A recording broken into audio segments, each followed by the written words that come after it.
Bom, olá a todos vocês. Vim aqui agora iniciando mais um vídeo sobre dificuldades textuais.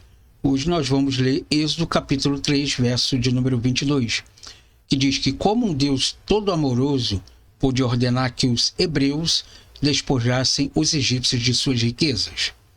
Em Êxodo capítulo 3, verso 22 afirma: e despojareis os egípcios. A Bíblia nos apresenta Deus como sendo um todo poderoso e amoroso. Entretanto, não parece ser o ato de amor esse o de mandar os hebreus despojarem os egípcios, ou seja, pegar tudo que eles têm e levar para si. E na verdade nós temos um outro problema aí. Se as riquezas dos egípcios foram adquiridas involuntariamente, porque eles eram um povo idólatra, então por que Deus pediu então para que eles pegassem todas as riquezas dos egípcios e as levassem?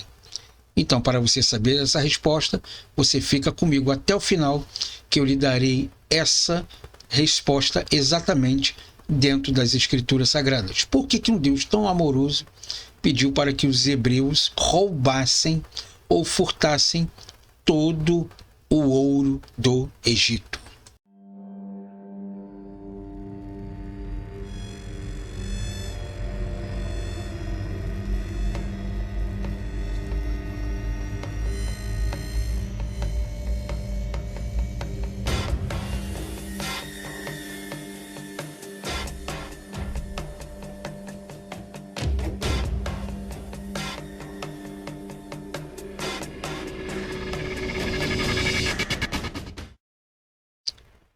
Então vamos lá.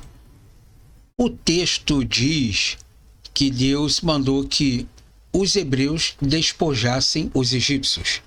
Primeiro, afirmar que Deus ordenou que eles despojassem os egípcios é não perceber bem o que o texto diz. Na verdade, Deus ordenou que os hebreus pedissem aos egípcios diversos bens de valor. Por quê? Porque, na verdade, o povo hebreu trabalhou muitos anos, muitas décadas para os egípcios. Os hebreus trabalharam muitas décadas para os egípcios. Então, na verdade, eles tinham que receber por aquilo que trabalharam. Ou seja, é como se fosse uma aposentadoria. Então, na verdade, Deus pediu para que os hebreus falassem com os egípcios para pegarem os bens dos egípcios e os levassem, então, como a recompensa para a sua aposentadoria. E foi exatamente isso que o texto está dizendo. Em relação ao que o ouro era oferecido aos deuses ou não, isso aí já é uma outra coisa. Como, por exemplo, Paulo diz lá no livro de Coríntios, que ele diz assim: comprai de tudo que vende no mercado, sem perguntar nada por causa da consciência. Consciência, digo, não a tua, mas a dele.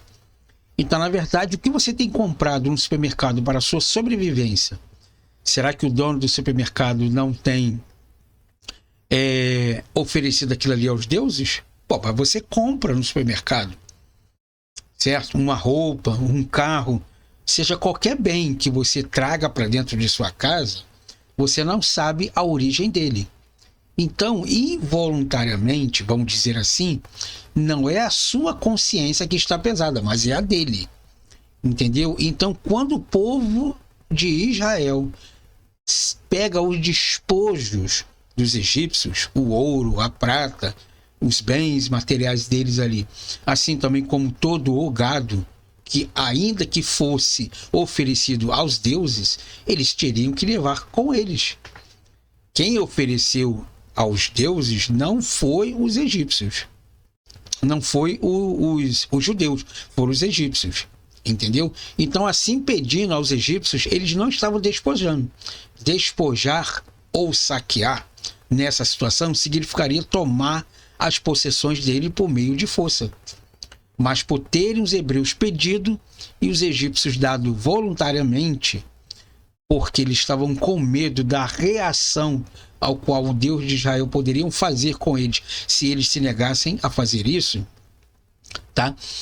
Eles deram voluntariamente sem serem forçados. O efeito seria o mesmo que esses tivessem sido despojados.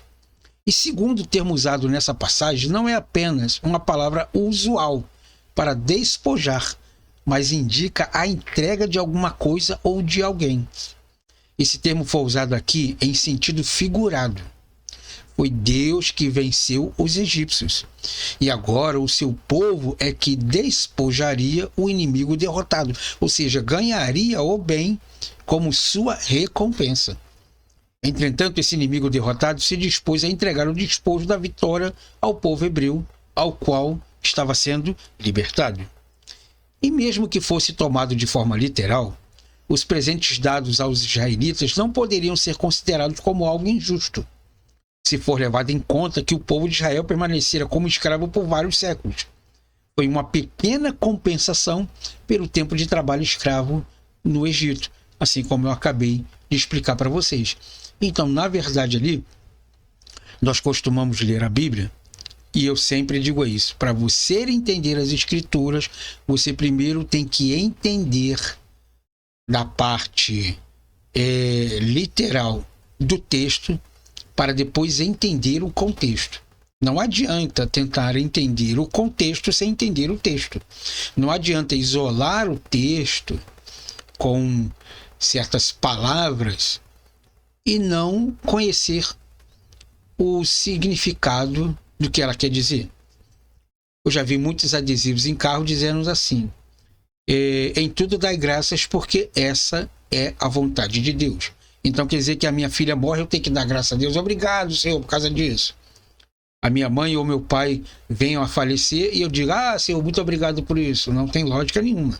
Eu tenho que entender do texto para saber o porquê que em tudo eu tenho que dar graças. Bom, muita gente diz assim: em tudo somos mais do que vencedores em Cristo Jesus. Mas em tudo o quê?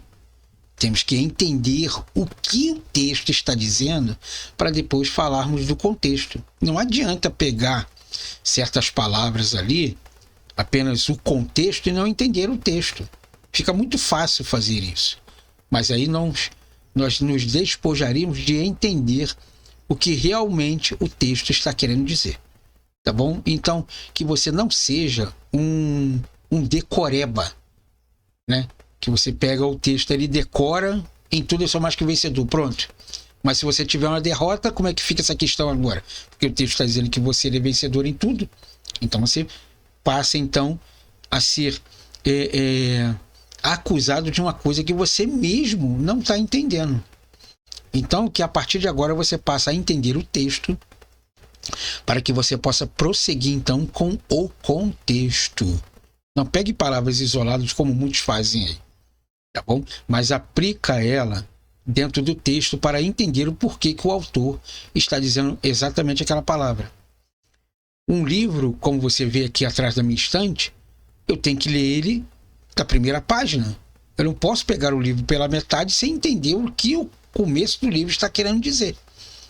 Então, isso aí é uma problemática muito grande que muitos cristãos e muitas pessoas cometem também. Tá bom? Eu quero agradecer a você por ter ficado até aqui. Muito obrigado por participar dessa série de dificuldades textuais. E nos vemos então numa próxima aula, ao qual nós falaremos um pouco mais sobre esse mundo maravilhoso que é as Escrituras Sagradas. Até a próxima aula então.